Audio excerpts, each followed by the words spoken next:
Hi, I'm Simon from Macquarie Street Physio. Today I'm going to show you 3 exercises we use here for people that have anterior or kneecap pain.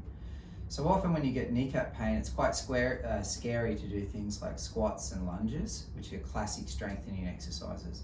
But just because you've got kneecap pain doesn't mean you need to stop doing leg exercises.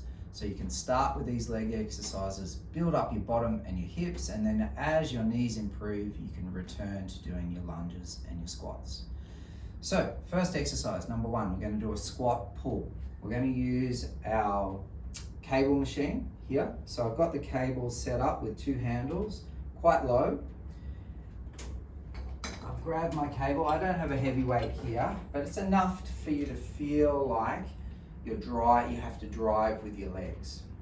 So I'm leaning back, and immediately as I lean back, I can feel my glutes and my hamstrings engaged.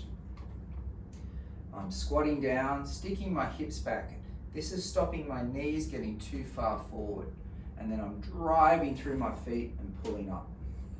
Bottom back, head up, pull. Pull.